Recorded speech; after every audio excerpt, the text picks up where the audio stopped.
जा रहे praise the Lord. तो अंत तक विश्वास धीरज धरना मतलब क्या? आप भी जा रहे हैं? हाँ, वो मोबाइल को रख लीजिए आप, कोई भी। बोलो यीशु मसीह के नाम की। अंत तक धीरज धरना मतलब अंत तक, मरते तक प्रभु यीशु मसीह में बने रहना। चाहे कितना भी दुख, कितना भी तकलीफ आए, तब भी यीशु को नहीं छोड़ेगा।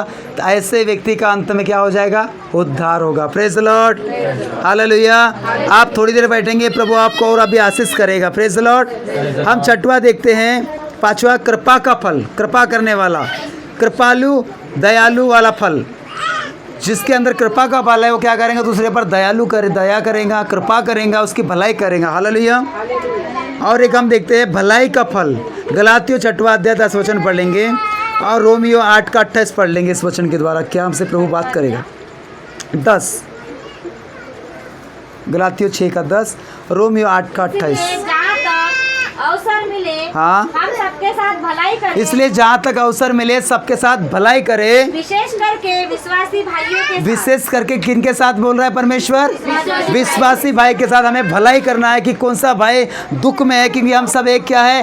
अंग है। अगर हमारा एक अंग को दुख हो रहा है तो हमें भी दुख होना चाहिए, क्योंकि वो हमारा शरीर का एक क्या हिस्सा है। हम मसीह में सब क्या है? एक देह है।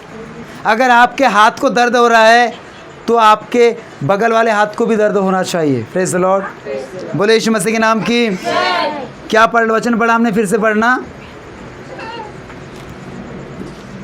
इसलिए जहाँ तक अवसर मिले, हाँ, हम सबके साथ भलाई करें। सबके साथ भलाई कर। जिसके अंदर में भलाई का फल है वो सबके साथ क्या करेगा?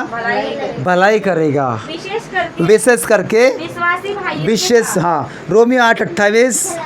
हम जानते हैं हाँ, कि जो लोग परमेश्वर से प्रेम रखते हैं, हम जानते हैं कि जो लोग परमेश्वर से प्रेम रखते हैं उनके लिए सब बातें मिलकर भलाई ही को उत्पन्न करती हैं। आमीन, हालेलुया। देखिए, जिसके अंदर भलाई का फल रहेगा वो क्या करेंगे? दूसरों की भलाई करेगा।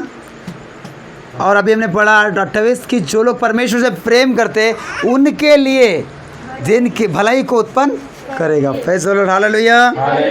और आगे हम देखते हैं 7वां फल विश्वास का। इफिसियों 11 का 6 पढ़ेंगे। विश्वास परखा जाएगा, आनंद समझो। एक गीत भी है, विश्वास परखा जाएगा, आनंद समझो। 6वां अध्याय 11 अध्याय 6वां वचन पढ़ेंगे। इफिसियों 11 का 6, विश्वास का फल। इफिसियों ने इब्रानी बोला, इब्रानी 11 अध्याय 6वां वचन पढ़ लेंगे।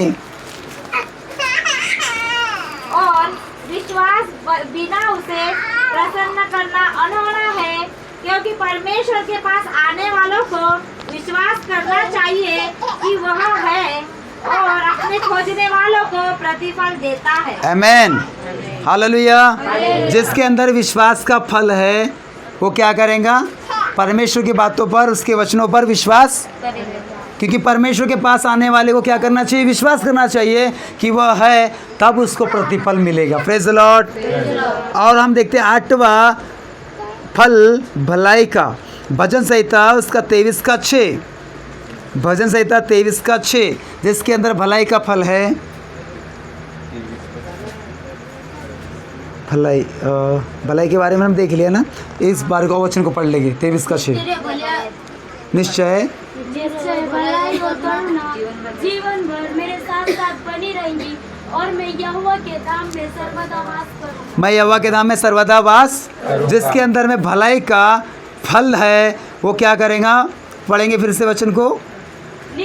निश्चय भलाई और करुणा जीवन भर मेरे साथ साथ रहेगी। और वो भलाई का जिसके अंदर फल है वो परमेश्वर के भवन में सदा और सर्वदा वास करेगा। हालेलुया। और एक फल है संयम।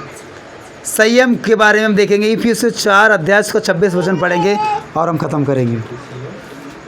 4 का 26। क्रोध तो करो, हाँ, पर पाप मत करो। सूर्यास्त होने तक तुम्हारा क्रोध न रहे। क्रोध तो करो परंतु पाप।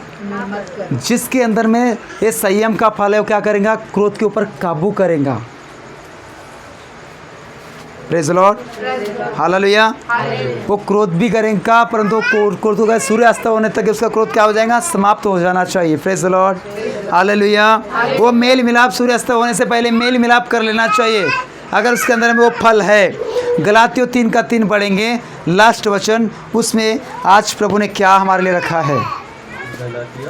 3:3। क्या तुम ऐसे निर्बुद्धि हो क्या तुम ऐसे निर्बुद्धि हो कि आत्मा की रीति पर आरंभ कर आत्मा की रीति पर आरंभ करके और शरीर की रीति पर अंत करोगे। अब शरीर की रीति पर अंत करोगे। हालेलुया। हमने शुरुआत आत्मा की रीति पर करे थे। हमने आज से 10 साल पहले, 5 साल पहले, जब भी आप विश्वास में आए, हमने आत्मा की रीति से अपना जीवन शुरुआत किए थे। पर प्रभु का वचन कहता है, क्या ऐसे निर्बुद्धि हो कि आत्मा की रीति से आरंभ करके आप शरीर की रीति पर अंत करोगे क्या। बोले यीशु के नाम की। जो बीज कई साल पूर्व हमारे आत्मा का बीज हमारे जीवन में बोया गया, अब उसका फल अगर हमारे अंदर दिखाई नहीं देगा तो क्या लाभ होगा। जो व्यक्ति शरीर के अनुसार जीवन बिताता है, शरीर में मन लगाता है, उसके अंदर ये फल दिखाई नहीं देगा। पर किसके अंदर देगा, जो आत्मा के चलते हैं, आत्मा के अनुसार जीवन बिताते हैं, उसके अंदर में ये आत्मा के 9 फल दिखाई देना चाहिए। ऐसे फल वाले को प्रभु एक दिन हमें लेके जाने वाला। हालेलुया, बोले यीशु के नाम की। और वैसे व्यक्ति के जीवन में जो फल है, वो प्रेम करेगा, माफ करेगा, विश्वास करेगा, धीरज धरेगा, नम्रता का, संयम का, भलाई का, ये फल उसके अंदर में रहेगा। दूसरों को माफ करेगा, दूसरों की भलाई भी करेगा। और ऐसे व्यक्ति के द्वारा नई नई आत्मा चर्च में, कलीसिया में, प्रभु के राज्य में बढ़ती जाएगी। हालेलुया। पर अगर हमारे अंदर वो फल ही नहीं है, हम प्रेम करते ही नहीं है, हम पत्नी से प्रेम नहीं कर पा रहे, पति से प्रेम नहीं कर पा रहे, हम बच्चों से प्रेम नहीं कर पा रहे, तो क्या बाहर वाले से हम प्रेम करेंगे। मैं आपको दोष नहीं लगाना चाहता, मैं आपको दोष नहीं लगाना चाहता। क्या अगर ये फल हमारे अंदर नहीं है, अगर प्रेम का फल नहीं दिखाई दे रहा है, हम पति से प्रेम नहीं कर पा रहे ढंग से, पत्नी से प्रेम नहीं कर पा रहे, तो क्या बाहर वाले से हम प्रेम करेंगे। तो ये फल हमारे अंदर चाहिए नहीं चाहिए, तो ये फल चाहिए। तो जो बीज हृदय में बोया गया उसको उगने दो ना, वचन के द्वारा उसको बढ़ने दो, और जब बढ़ेगा तो 100 गुना फल लाने वाला बनाएगा परमेश्वर। हालेलुया। मेरे भाई और बहनों, ये 9 के 9 फल आपके अंदर परमेश्वर देखना चाहता है। हो सकता है अभी 1 फल निकले होंगे, हो सकता है 2 फल किसी में आया होगा, पर परमेश्वर पूरा फल देखेगा। हालेलुया। और जिस दिन पूरा फल हो जाएगा, आपको परिपूर्ण बनाएगा, आपको सिद्ध करेगा, और आप एक दिन आपको स्वर्ग भी लेके जाएगा। आमीन, हालेलुया। इसलिए आइए अपने आंखों को बंद करें। ये जो वचन है, जो प्रभु ने आज हमें दिया है कि आत्मा का बीज, अगर ये बीज किसी के अंदर में नहीं उग पा रहा है, अगर इसके बीज का फल नहीं निकल रहा है, तो कहीं ना कहीं दुष्ट ने जंगली बीज तो नहीं बो दिया। Praise the Lord, hallelujah.